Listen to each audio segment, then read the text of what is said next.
തുടങ്ങുന്നു.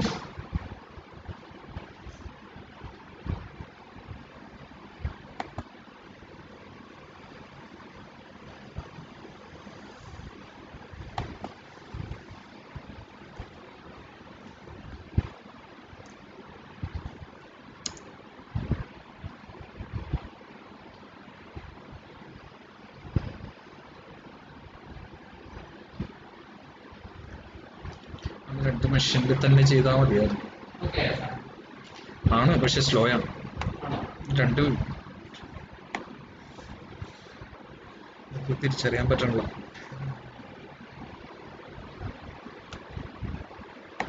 നെറ്റ്വർക്കിന്റെ പ്രശ്നമല്ലേ?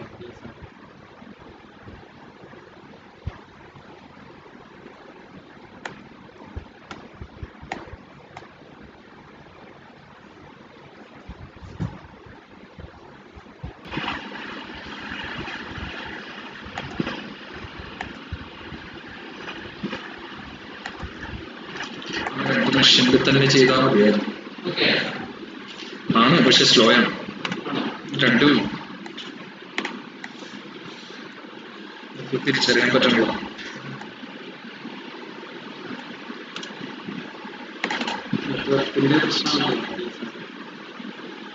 ലൈവ് തുടങ്ങി കേട്ടോ. മുമ്പ് നമ്മൾ പറഞ്ഞ കാര്യങ്ങളിലോ കേൾക്കുന്നത്.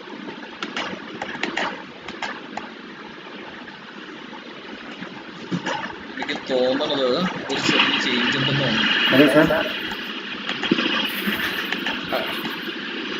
Just 1 second. Just 1 second. I have to send the Okay. പക്ഷെ സ്ലോ ആണ്. രണ്ട് തിരിച്ചറിയാൻ പറ്റണല്ലോ.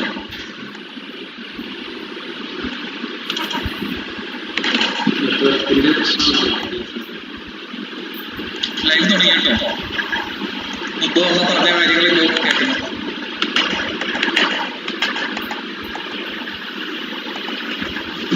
എനിക്ക് തോന്നുന്നത് ഒരു ചെറിയ ചേഞ്ച് ഉണ്ടെന്ന് തോന്നുന്നു.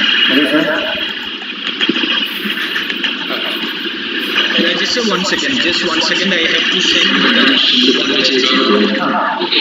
Okay. പക്ഷെ സ്ലോ ആണ്. രണ്ട് തിരിച്ചറിയാൻ പറ്റണല്ലോ.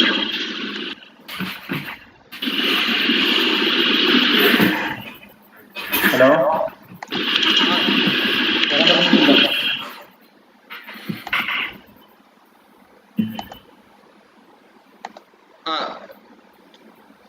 യെസ് ഇപ്പൊ വരും കേട്ടോ. അല്ലെ ആദ്യം അടുത്ത ലിങ്ക് അയച്ചു കാണാം.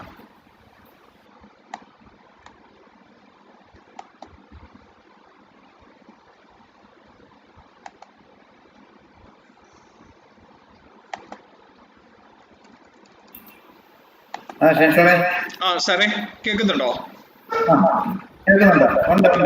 ഉണ്ട്. ഓക്കെ, ഒരു സെക്കൻഡ് കേട്ടോ. ഞാനൊരു മെയില് എല്ലാവർക്കും ഒന്നും കൂടി അയക്കുന്നു. പുതിയ ലിങ്ക്.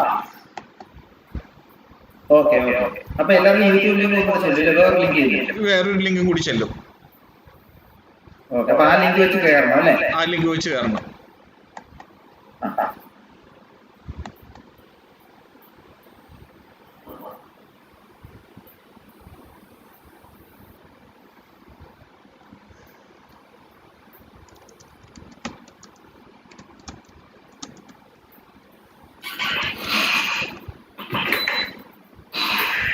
രാജേഷ് സാറേ, ഞാനിപ്പോ ഒരു ലിങ്ക് അതിനകത്ത് ഇട്ടിട്ടുണ്ട്. അതൊന്നും എടുത്ത് കാണാൻ പറ്റുന്നുണ്ടോ? ഏറ്റവും അവസാനം ചാറ്റ് ബോക്സിൽ. അല്ല, കുഞ്ഞമ്പിള്ള സാറിനോടല്ല, ഞാൻ ഇവിടെ പറഞ്ഞ ഏറ്റവും ലാസ്റ്റ് മെസ്സേജ്.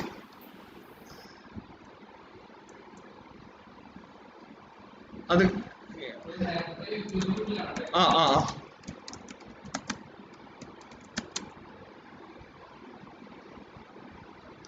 അത് കിട്ടുന്നുണ്ടോന്ന് ആദ്യം നോക്കണം.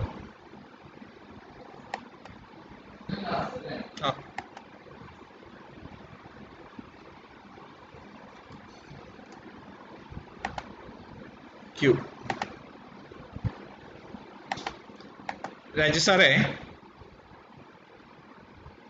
സാറേ കേൾക്കുന്നുണ്ടോ? കുഞ്ഞപ്പിള്ള സാർ.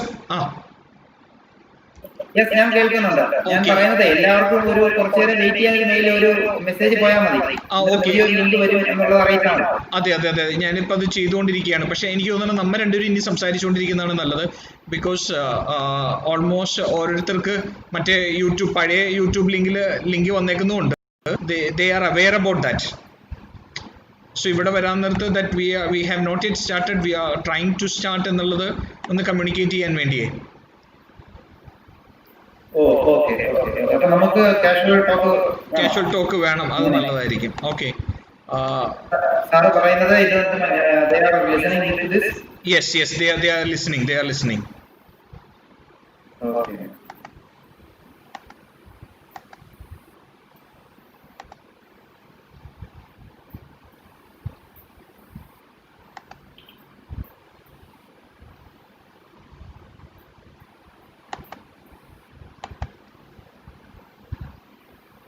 രാജേഷ് സാറിന് അത് കാണാൻ പറ്റുന്നുണ്ടോ? വീഡിയോ കാണുന്നുണ്ട്. ഓക്കെ. അപ്പൊ ഇപ്പൊ അവിടെ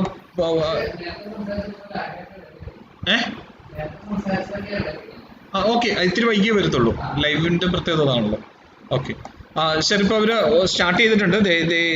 I mean he's hearing what ever that we have the conversation that we started at the beginning. Okay. Good.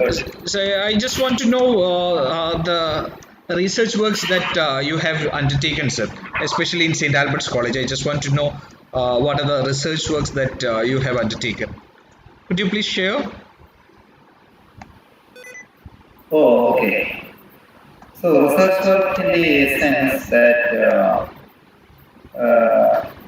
so after coming back to India, I got DST Serb, the Young Scientist Project. So almost the project is completed now, and it's regarding hydroamination. So I do not know how many chemistry students teachers are there. So like it's just like the something which is a transformation, which actually we aim to make easier when it goes to industry. So maybe some industrial transformations we are trying to another route which is more eco-friendly, more cost-effective, and such kind of. But it's not easy. It's very challenging, and therefore we were actually working with some of the platinum organometallic compounds.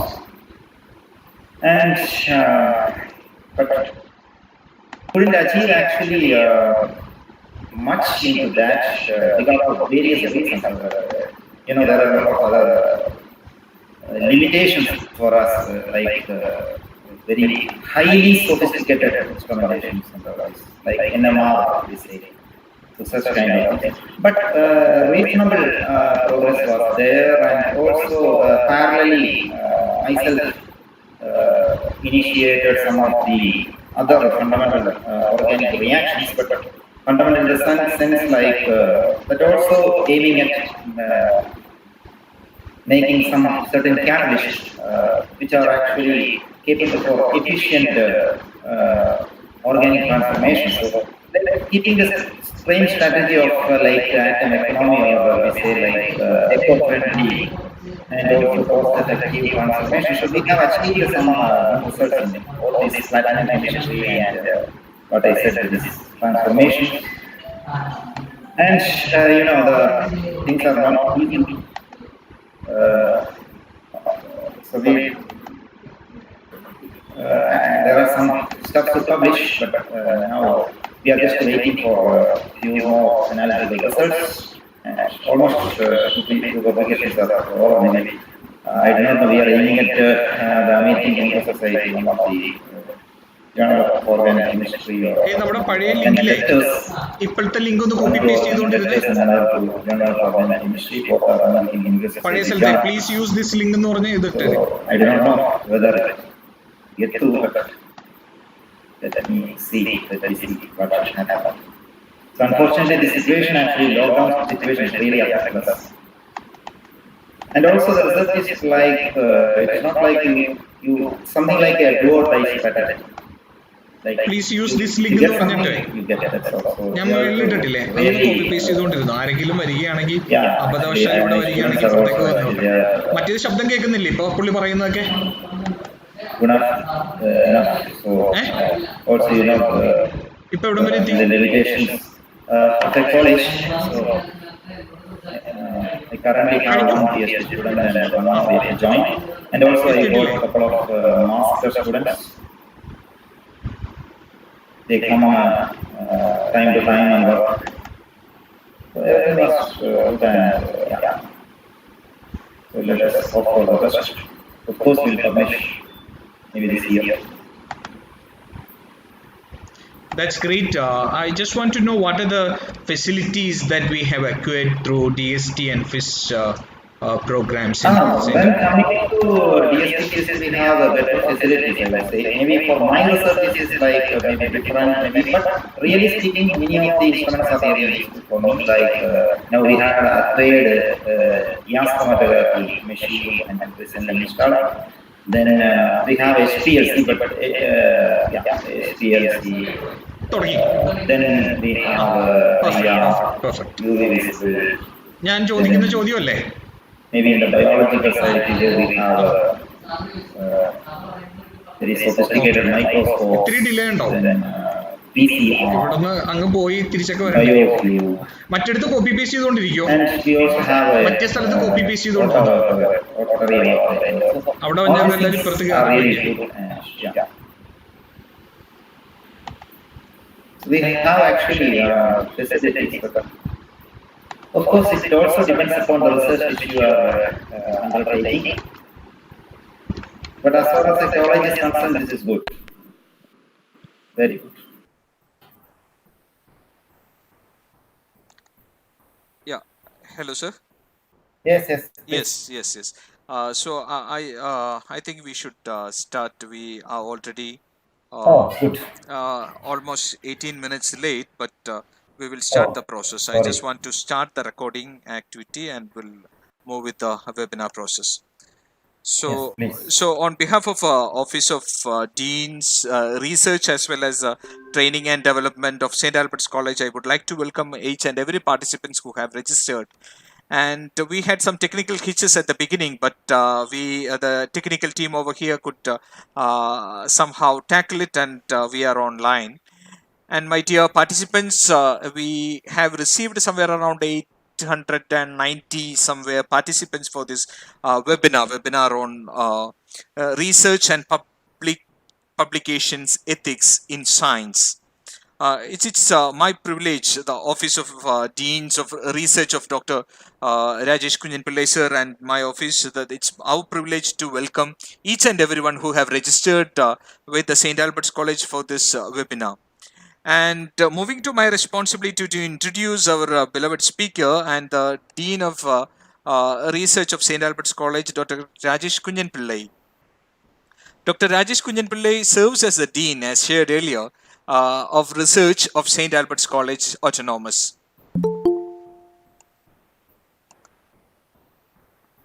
He did his Chemical Sciences PG from the Pondicherry Central University. After his MSc, he joined as the Research Associate in the Shoshan Research Center, a public limited pharmaceutical company.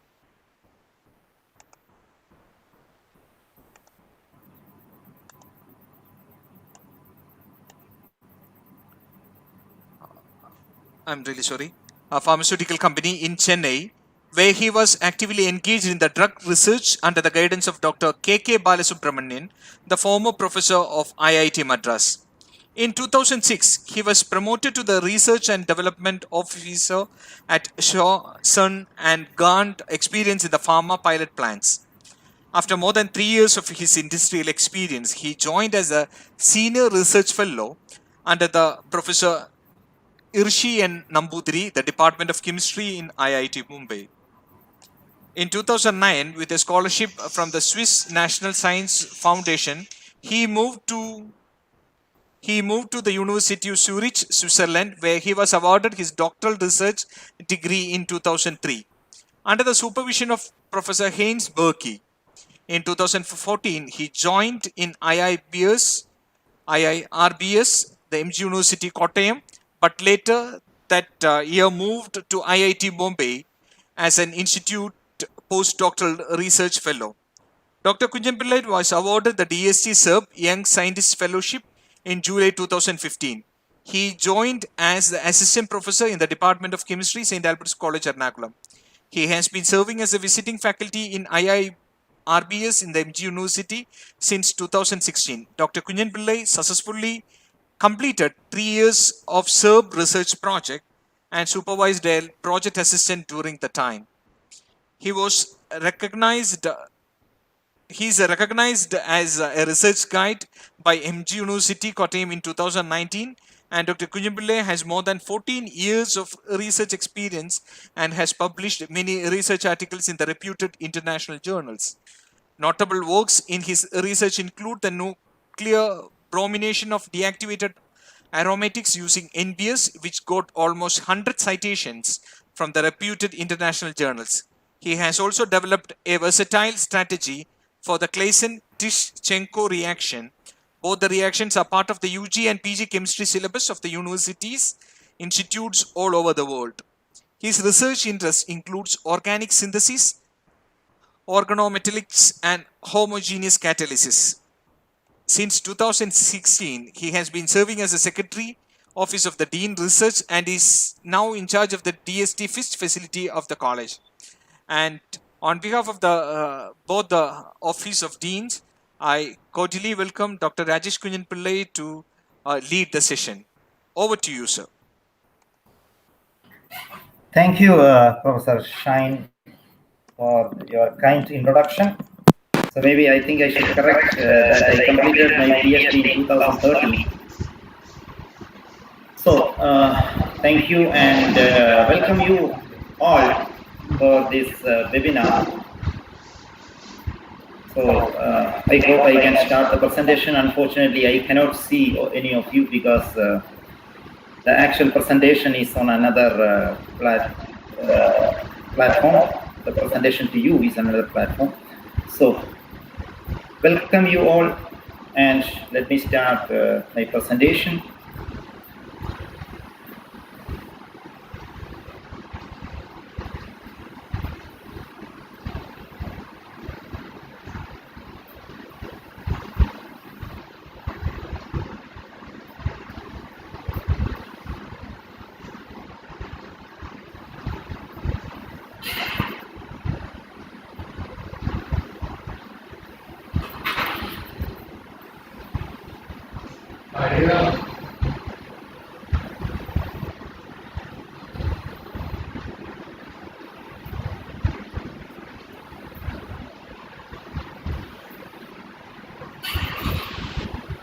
So good afternoon, everybody. I hope we can see my presentation.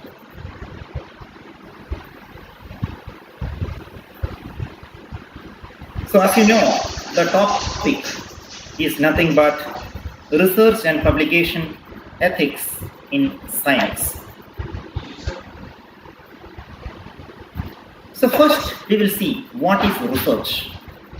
Maybe if you look into the Oxford definition, it's nothing but the systematic investigation into the study of materials and sources in order to establish facts and reach new conclusions. So maybe what we should note from this definition, it is not a simple investigation, it is a systematic investigation. And it is what we are investigating is nothing but investigating something material and also its sources.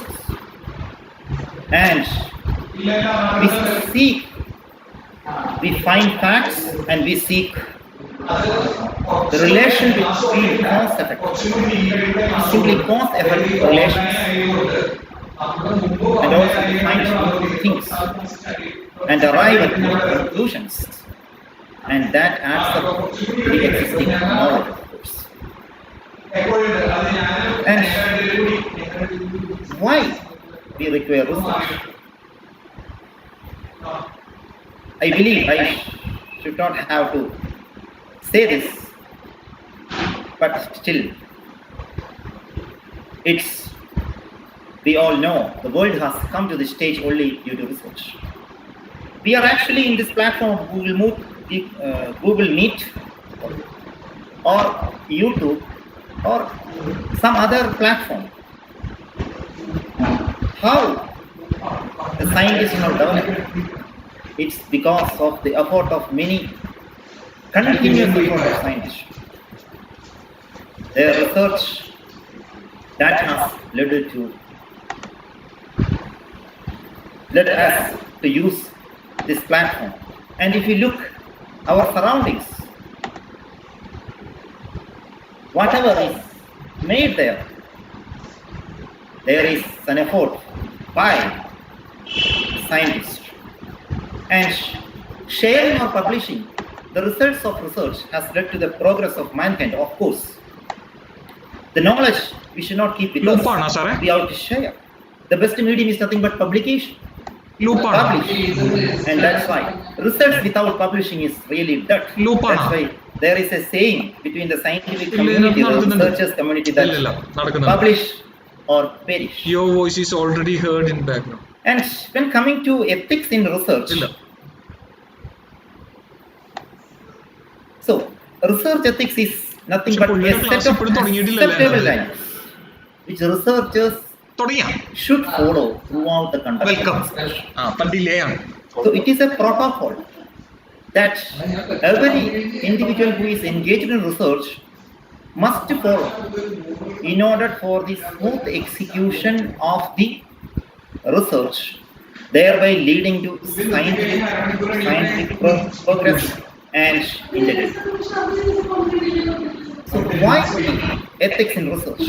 If research is not there, as I have said in the previous slide, no development is possible at all. And another important problem, if you are giving a false information, it can be life-threatening, lead to destruction of property and waste of wealth, time, of course. And maybe I have taken from the Elsevier site, a beautiful article was there on ethics. So, top 5 reasons to publish ethically. As you can see here, it ensures scientific progress. It protects life and the planet. It promotes ethical behavior. It's good for the reputation. And it is the only way. So, integrity, ethics, respect, honesty, all these things are mutually connected. They are linked together. So when coming to scientific misconduct, and when you look into the publication side, some of the aspects maybe we have heard about, most of us. Improper authorship, competing interest behind publication, plagiarism, which is a frequently appeared term nowadays, and simultaneous submitting the same article or paper to more than one journals, and research fraud, and salami slicing is nothing but an article is made into different pieces and submitting in different journals just to increase the number of publications. So coming to authorship, so one by one we look. Coming to authorship, an author, who is an author? So is an individual who has made a significant intellectual contribution to the study. So now, an author must have a significant intellectual. That word has a huge meaning. The word has an important meaning in this particular sentence. So the intellectual contribution to study is important for authors. So naming authors on a scientific paper actually ensures appropriate individuals get credit. And that is the encouragement, as you have seen here in a previous slide. It is the way, and it is a reward. And without scientific reward, that also affects scientific progress, because everything is motivation. So omitting a contributor's name in a research work is obviously a form of misconduct, no doubt. So if a substantial contribution has made by an author, we are obliged to give his or her name in that paper. And ordering authorship, ordering in the sense arranging maybe first order, second order, that's also important. So incorrect or injustice ordering of authorship is actually also an unethical act. So if you come further into authorship, we may see 3 types of authorships. So one is author like ghost, who are often paid by commercial sources, like maybe in a simple way, like a scientist write a paper, he or she wanted to submit to a journal. Maybe it is not bad that he or she can give that paper to an expert who is an expert in English, so that they may help, not intellectually, but language-wise. And we submit it. So in that case, they are actually ghost authors, and we must acknowledge them. We don't have to give them authorship, but we must acknowledge them. And guest authors who make no contributions. So some people do not have any contribution, but we keep their name, and we may feel that because of their reputation, the paper may get accepted. So sometimes we see such kind of unethical aspects. And another is gift authors, whose contribution is based solely on the tenuous affiliation with a study. That means, maybe, for instance, I am the head of a department, and the teachers, they have published something. So I do not know what the purpose. I have not at all engaged in that publication. But if I get an authorship, then I am a gifted author, right? So such kind of act is also unacceptable. And another we have seen in the heading, the competing interest. So when an investigator, author, editor, or even a reviewer has a financial or personal interest, and that interest affects the integrity or the objectivity of the research, maybe in the reviewer case, making decision, editor case also. So such kind of interests are competing interests. They are of different kinds, and in such case we may say that a potential competing interest exists. So like grant support. So grant support means maybe not the usual grant we get from funding agencies, like government funding agencies particularly for research. So for them we acknowledge with the number of the publication, number of the grants. That is it. But maybe grant, maybe a personal grant or some sort of other grant, and relevant employment offer, then patents connected to the paper. Maybe we are planning to patent, or we have applied for a patent, but still we are publishing. Okay, so our interest is actually on patent and all, but we are publishing here. So that is also a competing interest. Then personal financial interest by the author or any family member. Then compensations like travel, funding, consultancies, board position, royalty, Okay, so that means because of the paper, if one gets these offers or something, maybe a position, so such things are to be reported, or we must disclose such kind of interest. So many of the journals nowadays, they ask a declaration that the authors do not have any competing interest. So if any interest is there, you may disclose.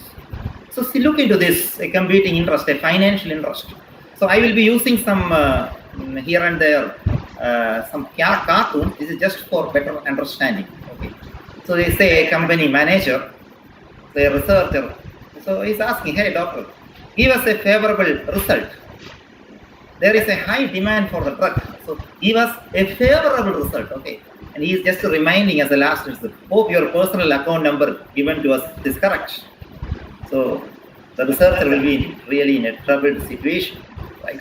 So in this case, actually this picked cartoons I have taken from the net, the references are given, but the sentences I did not take from anywhere. Because that is also not unethical, right?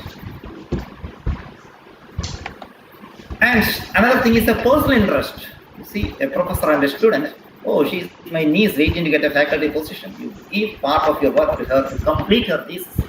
Wow. So this can also, right?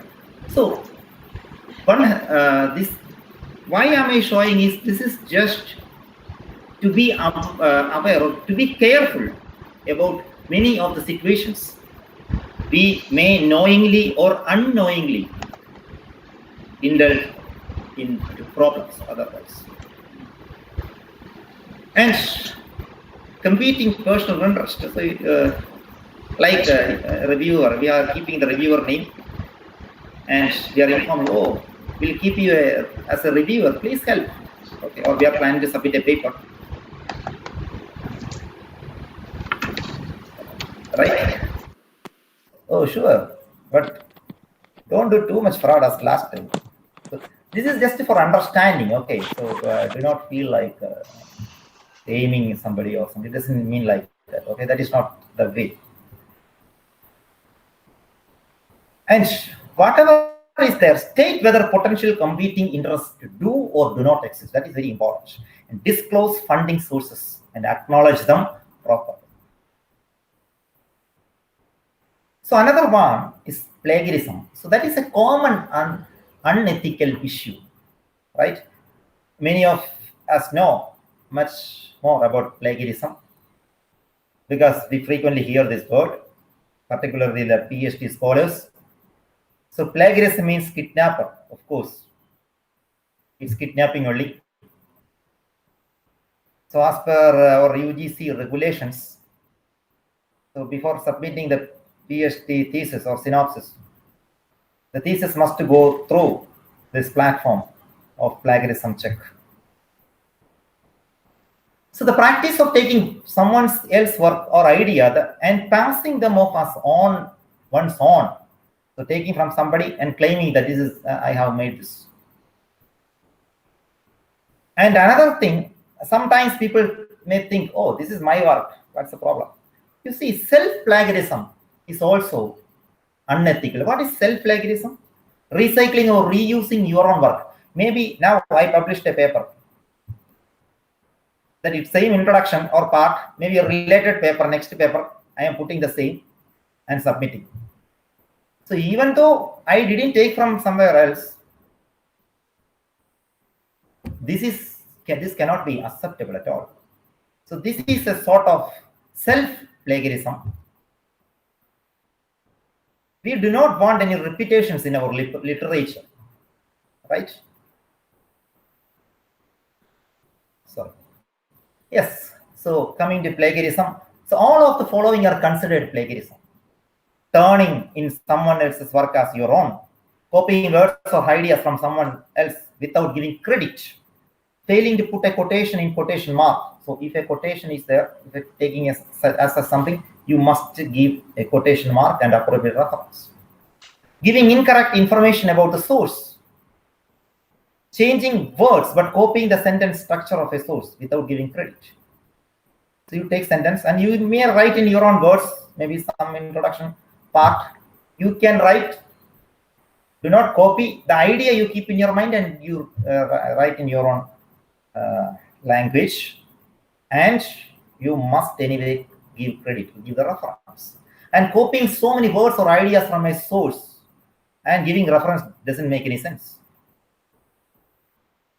Even if you give reference or if you do not give it, one cannot really copy too many words or sentences or ideas from anywhere else.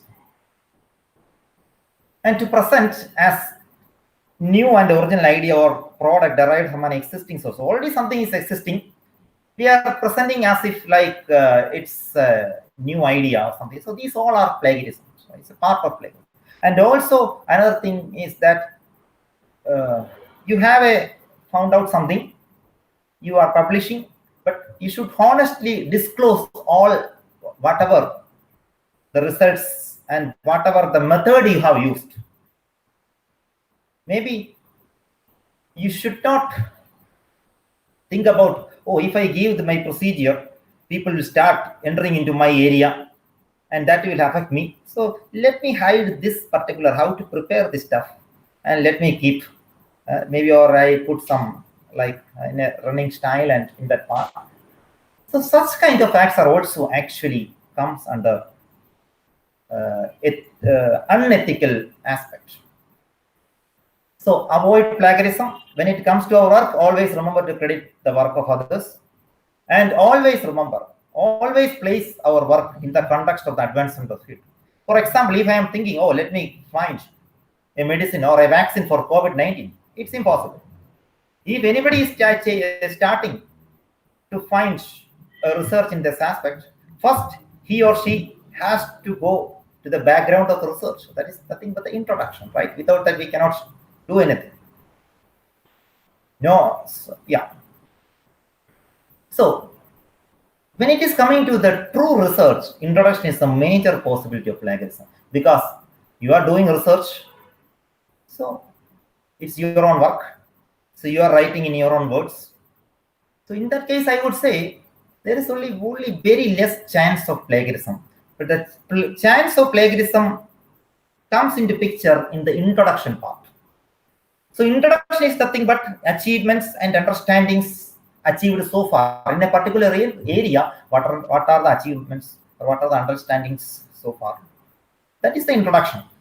And without knowing introduction, do not start research. Obviously, whatever we wanted to start, we study it till the progress up to we study the progress in that particular area till today, right? That is the introduction. So we are already we are doing the introduction, and then only we are doing research. Then there is no need of copying any introduction when it is coming to a paper. So do not copy any sentence from anywhere. Instead, write in on words and give appropriate reference in the introduction. Sometimes someone published your hypothesis, started working on something, that time parallelly somebody published. Okay, so I didn't come across, but I have seen one of my friends who was doing a lot of good work, but similar work came in public, that time it published. So we don't have to panic. So in a true research, nobody can think exactly same, right? Even in a hypothesis also. So we will have something, and maybe we just divert. Many of the times we will have that or that option. We just redefine little bit of our hypothesis and do accordingly without compromising the quality. So maybe a new sort of hypothesis come into picture. So all these possibilities you may explore. You don't get panic in such kind of situations. And simultaneous situation, from the name itself, you may understand it. So simultaneous submission of when a person submits a paper to different publications at the same time, which can result in more than one journal, right? Publishing. So it's actually everything duplicating times. So we don't want in our literature to be filled with repetitions. So sharing essentially the same hypothesis, data, discussion points, or conclusions. So it can result in inappropriate, as I said, weighting of the results of a single study. And of course, it's a waste of money, time, and space. Space in the sense in library, and also the server space. So this is not encouraged, right? So authors have an obligation to make sure their paper is based on original, never before published research. So if you want to submit your paper to a journal that is published in a different language, with just changing language, you ask for permission from both the publishers, so already published and the publisher whom you are going to publish. Yeah, this is of course the right way and acceptable. And another area is the research fraud.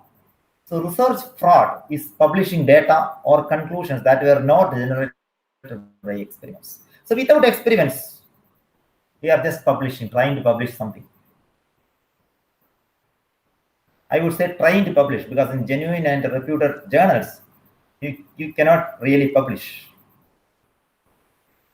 Or, yeah, so this can be actually, maybe broadly, we can classify them into two. One is fabrication. So making a research data and results and recording or reporting those. So just completely cooking 100% and submitting. And another is falsification. Falsification is also serious.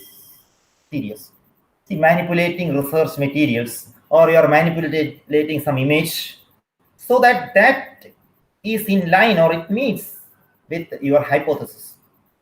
For instance, you have an image, an original image, come out of your research. One part of the image is in line with your hypothesis, very beautiful, nice, but the other part of the image is not agreeing with the hypothesis. So there may be a tendency to exclude the part which is not in line with the hypothesis and publish the remaining. So that is actually the manipulation, right? So that is also considered as a research fraud. And both fabrication and falsification are serious forms of misconduct, because they result in a scientific record that doesn't accurately reflect observed truth. Remember that. Whatever you publish, it's recorded. So it's for the future. So when somebody looks back, it is there always. So one has to be very careful in these aspects. So stealing someone's work and publishing as thesis or a publication or research report, of course, I don't have to tell you. This is a totally a fraud aspect, right? And someone else doing research work and writing thesis. So from A to Z, it's a researcher's duty to be responsible for whatever the data or tables or conclusions you arrive. You have to be very careful. So this is what I should prove my hypothesis. See, it's going okay, but here two are down without, so, but still coming to a straight line to prove the hypothesis. So I am saying this all in order to do such kind of acts. So maybe sometimes we don't care, or unknowingly sometimes it can happen. Or these kind of things sometimes it can have unknowingly, maybe because of some pressure in research or something. But always be careful that once you are published, it is published. So an impact of misconduct, maybe I do not know, some of you would know. So in 1998, So this is, I am going to speak on a paper which was highly influenced.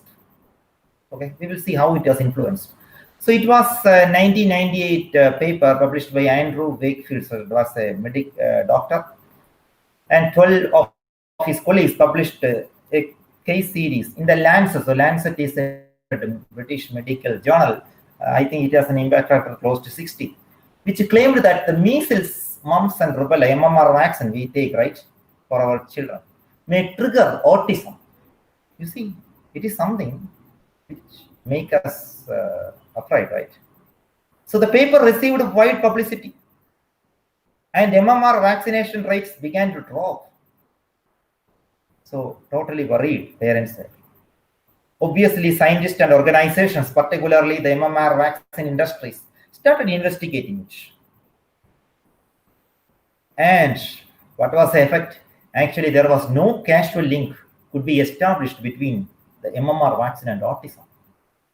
And that led to the retraction of the Lancet paper in 2010. So what is the effect of this? The paper is retracted, fine. But what is the effect? So it is, we will look the effect of fraud.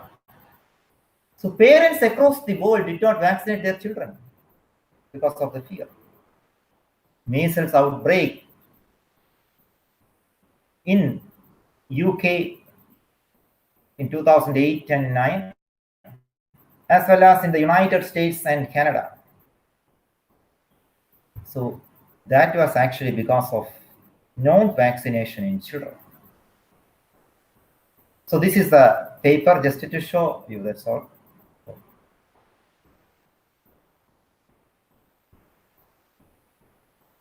So another is salami slicing. As you have seen, I just gave an introduction. Like some, this is nothing but slicing into pieces. So a meaningful paper has been cut into pieces and published in different journals just to increase the number of publications. So you see, as long as the slices of a broken up study share the same hypothesis, same image, same population, same methods, we are not supposed to do it. So the same slices should not be published. So coming to another unethical, like of course an unintentional but a careless act, we would say. Maybe some of you would have known about this, the thalidomide tragedy. So thalidomide was a drug which was administered for treatment of morning sickness in pregnant women. So maybe chemistry students and teachers would know by seeing the structure. This looks same, but you can see maybe here some differences. I'm not going into the chemistry or something. Maybe some difference in bold line and all you can see. So that is a difference. So we call it as R and this call it as S for time. So actually this was produced in a 50-50 ratio. Okay, so 50-50 molar ratio and not separated. So this one R was really effective for morning sickness, but the S has a very bad adverse effect that has led to the condition of phocomelia, that is a malformation of legs and arms. You can see this child, the arms you can observe. You see this is also the arms of a child. So this was administered in pregnant women and 200 deaths, particularly in Germany, because first actually the company, first it was marketed there, and 10,000 born with serious birth defects. So then what they tried, they separated this, and only R was administered to administered, maybe in clinical trials again. But R was also not effective because when it entered in the body, it actually, we call it as racemize in chemistry. Actually, again, 50-50, this was formed in body. So that was not, it was banned for administering to, in the sense of against morning sickness. But still, this is there. It's also a World Health Organization's essential medicine, but for different other diseases. And ethical principles, as we again, maybe it is, I think it's again a repetition, maybe. Of course, maybe just we will read it like, do not fabricate or exaggerate, avoid bias, act with sincerity, then avoid careless errors and negligences, like what we have seen in the previous slide. Then openness, share ideas and tools, resources, open to criticism. So if you are working in a laboratory also, you just share your ideas with others. Okay, so then only science develops. And respect for intellectual property, so honor patents, copyrights. Okay, you should never plagiarize. Then communications and patient records of some kind of situations, you may keep it confidentially if it is required. And responsible in publication, so advanced research, so and scholarship. So research is maybe mainly we should aim for advancement of science and also to get scholarship. Then only we can continue our work. So not just to improve the career. Of course, that is also important. But the first one, we are really teachers and researchers are particularly responsible. And ethical principles continued. So educate, mentor, and advise your students. So just don't take students and leave them whatever they will do after 5 years.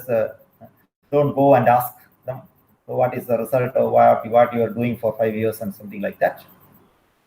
So you should follow, you should give advice wherever it is required. You should motivate them, you should encourage them. It's very important. And respect for colleagues, treat them fairly, all colleagues. Social responsibility, so promote social good, non-discrimination, avoid on the basis of caste, race, sex, and ethnicity, because science doesn't have any discrimination towards ethnicity. Competence, so improve your own professional expertise, obey relevant laws, respect and care for animals. So respect animals if you are working with them, and understand the local laws, and also human subject protection, respect human dignity, privacy, and autonomy. And also when you do clinical trials and all, so tell the patient, inform the patient what you are doing in advance. So this is all actually, that is a way, it's happening in that way only. So just to understand.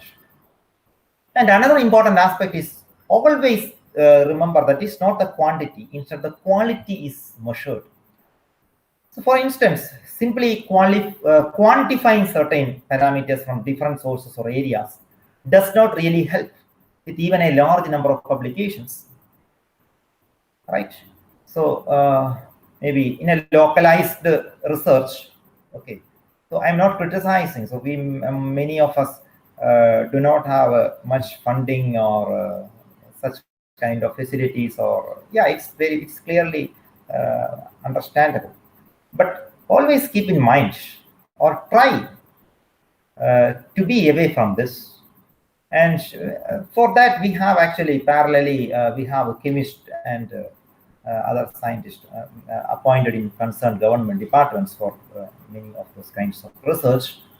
But imagine, how about a real researcher who finds a single molecule of potential activity towards a disease, maybe, and now it's important, maybe a COVID-19 vaccine, during the entire course of PhD or even his or her career, just one publication. And in some of the areas of science, you cannot get immediately any publication because it may be very, very difficult. So I will come into that. Maybe research in science, yeah, here. So we will compare just the left-hand side and right-hand side. I would say this is just for some information to make our research better and thereby contribute to the society. So you see, research in science coming to one type is analyzing something. Always, if you analyze something, you always have a result, right? Whatever you do, you analyze or you will have a result, definitely 100% result. You will never be without result. And that cannot be considered in true sense as a discovery. And that may have only a localized interest, and that too occasional. And less scope for real and new scientific knowledge. So you may also think what I am contributing to the scientific community or to the students. Then parameters change over time. So in this kind of research, usually the parameters also change time. Maybe after some time, if somebody checked the same, maybe it may differ. So you have a lot of freedom also in this kind of research. But coming to the right-hand side, you see, contributes to the academic learning. So there are some researchers that contribute to academic learning, then contribute to industry, discovering something new. That's great. But the problem is mostly failure, like the do or die strategy. Mostly failure. Top university or institutes in the world do, and that's why they are top, right? Publishing attracts worldwide attention. So such kind of publishing really attracts worldwide attention. Results may change or add up to existing knowledge.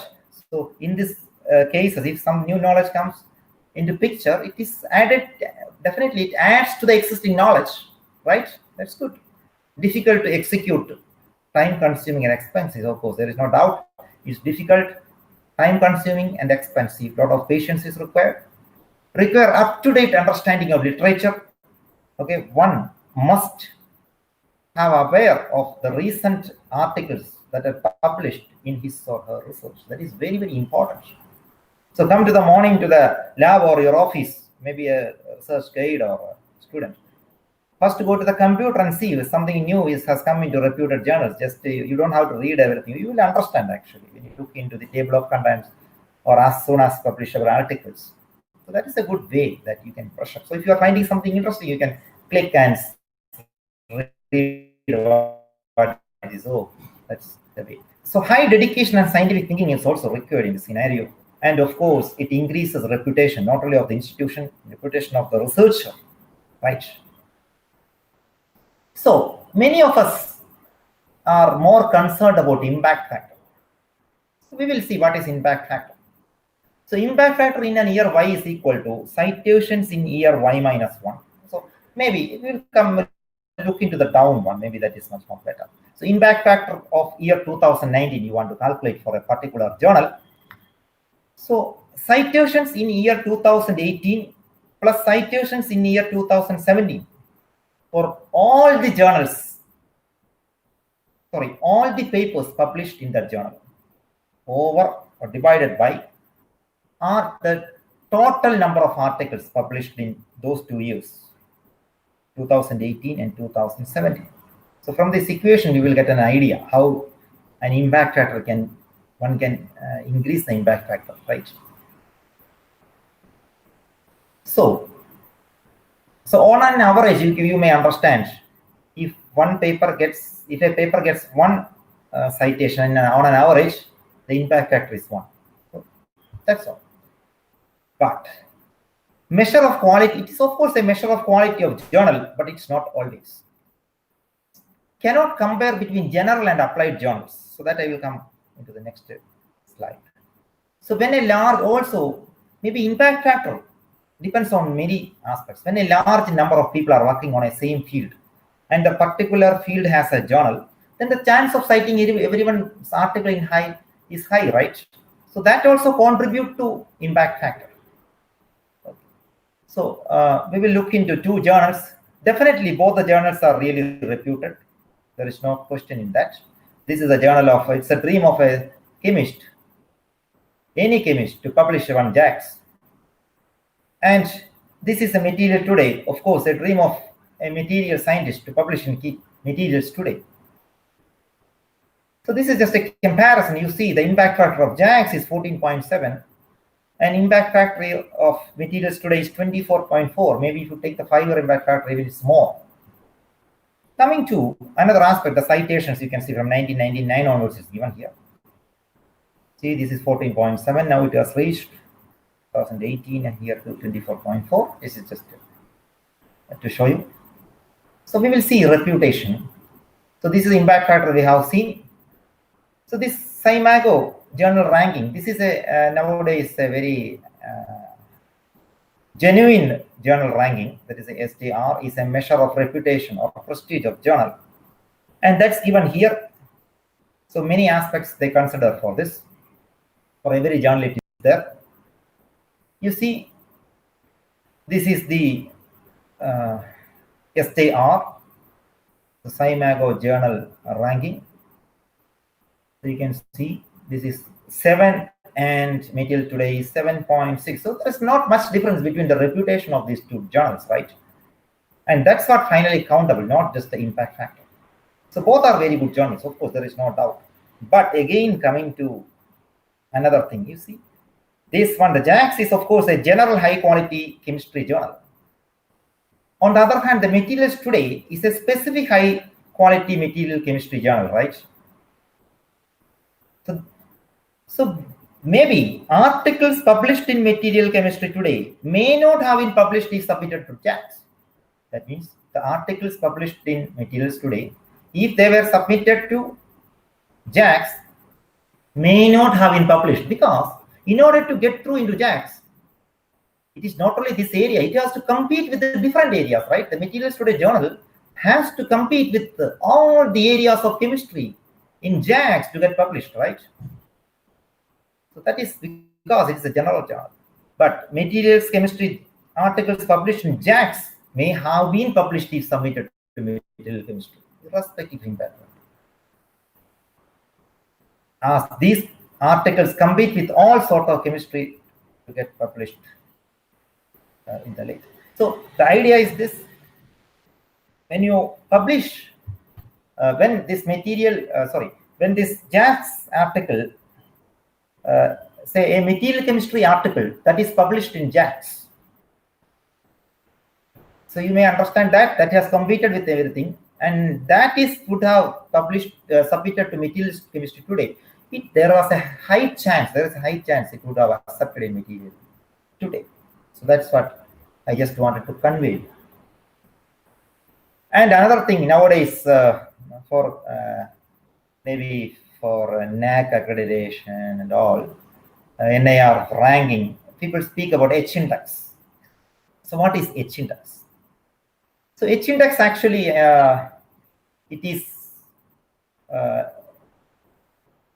introduced by George Hirsch in 2005. It's the University of California, San Diego. Is a professor there in the physics department, published in the Proceedings of the National Academy of Sciences. So we will see what he has given in this paper. So the Hirsch index or H-index is defined as the maximum value of H such that the given author or journal has published H papers that have been cited at least H times. So this is important. H papers that have been cited at least H times. We will see. Let a researcher has 5 publications. So these are the publications P1, P2, any order you can put. Just I put maybe in the descending order of their citations. So citation P1 36, 15. So it goes like this. So what is the H-index here? So you see 4 publications among these 5 have cited 4 or more than 4 times. This is more than 4 times. 1, 2 more than 4 times, 3 more than 4 times, 4 more than 4 times. So H-index is 4. So look into this in red. H papers have each been cited at least H times, right?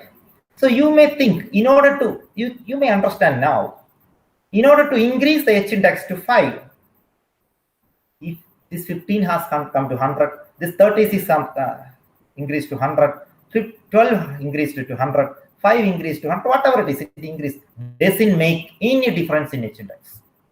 If you really want to increase the H index, this one, the 5th paper that has only 3 citations has to improve. Just if 3 becomes 5, this 3, if it becomes 5, then you may understand all the 5 papers has got minimum 5 publications. So H index becomes 5. So 5 papers cited minimum 5 times. So if this becomes 5, then you can improve. Whatever increase in these 4 journals, it doesn't make any sense.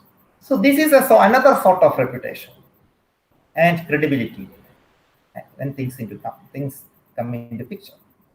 Of course, this one you can see P means publication, C means citation. So you see almost 10 publications. You see maybe P8. One publication has no citation so far, but one has 86. But whatever it is, the H index is 6 because it has 6 papers. 6 papers with at least 6 citations. 1, 2, 3, 4, 5, 6, right?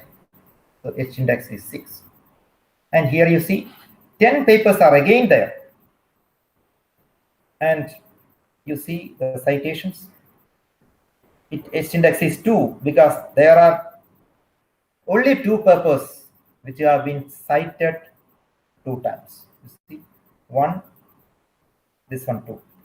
You cannot take this one. If you take this, then you cannot change this to 3, because 3, if the number is 3, then you should understand that 3 papers, 3 citations minimum, right? So 1, only 2 papers which have minimum 3 citations. So it cannot be 3. So it is just 2 is the H index in this case. So the H index is intended to measure simultaneously the quality and quantity of scientific output. And coming to another section, predatory journals. So predatory publishing is a recent Nature article. I took it from that. Predatory journals and publishers are entities that prioritize self-interest at the expense of scholarship and are characterized by false or misleading information, deviation from best editorial and publication practices, a lack of transparency, and/or the use of aggressive and indiscriminate solicitation practices. So maybe it will be clear. Maybe you see, publishing by charging publication fee from all this. Some of the journals, they charge. So they are actually, we can categorize them as predatory journals. If you feel that your work is good, then you don't have to pay some money to get published, right? So you don't have to think in that way to publish by paying money.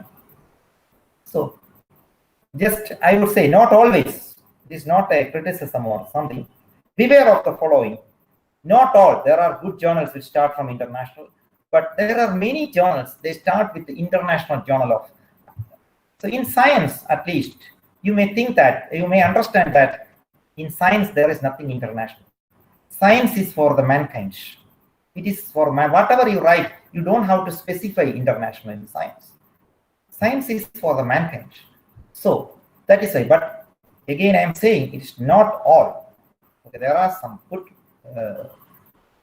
papers, of course, no doubt.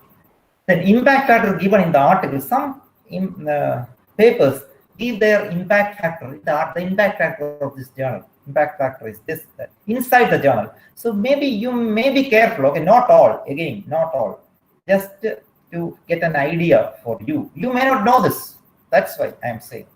So paying money, of course, many of you may know better than me, like all these journals and all. So you can discriminate in a better way.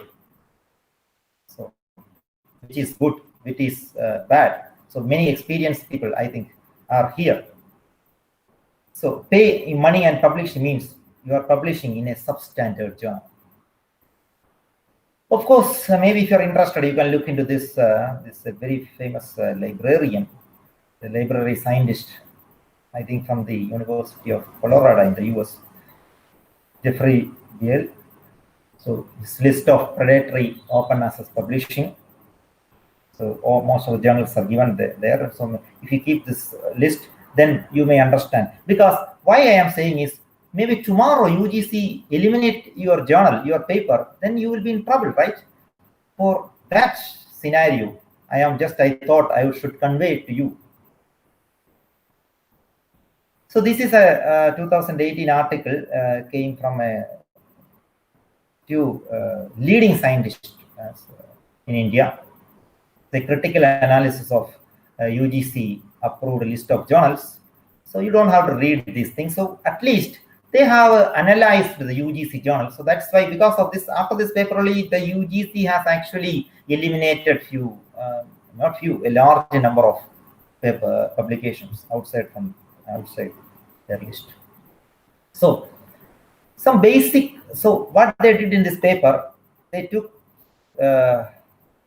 a large number of papers, and first they put some basic information like a publisher, whether the publisher is genuine. So we can understand very easily if you put website, editor detail, maybe a fake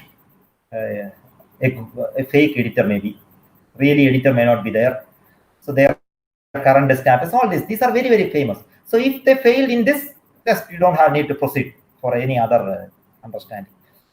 I mean, primary and secondary criteria are also there. So basic information is okay, means then they moved to some primary criteria like correctness of ISS and something of those kinds. Okay, then peer review process, and all these things. And if that is also passed, then there was a second criteria that actually looked into who are the members of their reputation of the members of the editorial panel, and also further into their well-defined peer review processes and all these things, looked much more insight. So basic information, primary criteria, so secondary criteria. So as we go from basic to secondary, it is more and more tougher. So that's only you at this moment you may need to keep in mind. So 32,659 UGC listed journals, they were classified as indexed in Web of Science, indexed in Scopus, indexed in Indian Citation Index, recommended by UGC committee experts, there's a name expert committee, and remaining recommended by universities. So there are a lot of universities in our country. So they recommended many journals. And what they did, obviously indexed in Web of Science on Scopus, in Indian Citation Index, and those recommended by UGC experts, they kept on hold. Anyway, it's fine because Web of Science and Scopus, if it is there, means you don't have to look into it. Fine. But those recommended by the universities, out of this 32,000 something, almost 5,700 journals, 5,697 journals were from university source, recommended by university. And it was not possible for them to analyze all the journals, so they randomly picked up 1,336 journals, randomly selected for analysis.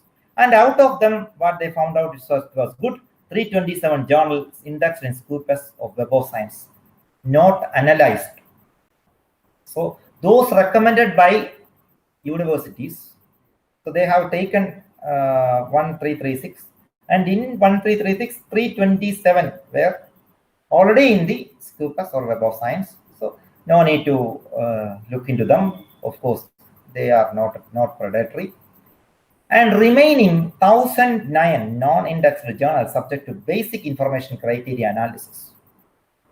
And so you see almost 1,000 journals. Out of that, 349, a large number, you see 35% journals disqualified based on this. That is basic information criteria, as you have seen here, this one. Basic, like editor and all this. And then Remaining 660 journals are there. So we subtract, you get 660 journals subjected to primary criteria analysis. And in the primary criteria analysis, again, 528 journals disqualified, unfortunately. I would say unfortunately, because many of you or many of the researchers would have published in that. And that was went out. Of course, ethics-wise, it is correct. They should go, right? So 528 journals disqualified, and remaining 130 journals subject to secondary criteria. They passed the primary, they come to secondary, and 20 journals disqualified secondary criteria, and finally 112 was the remaining journals qualified publication protocol. So what is the percentage from 1009 to 112? Just 11.1 met the protocol, and remaining 88.9 are substandard.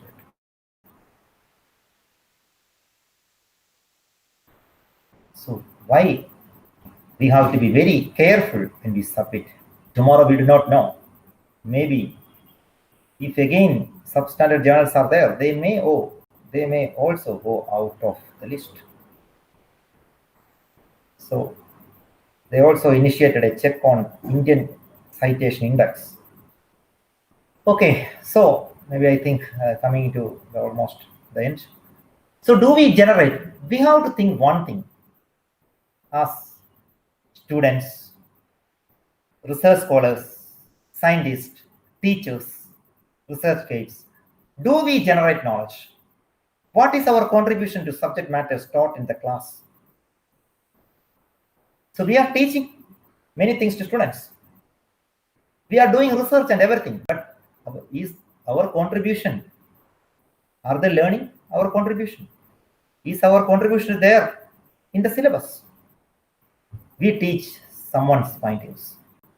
Why don't they contribute in these aspects? So just think to contribute into that, then our quality will automatically improve. Reputed journals, patents control the real knowledge actually.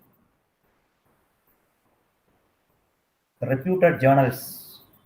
So if you look into, maybe you can easily look into nowadays.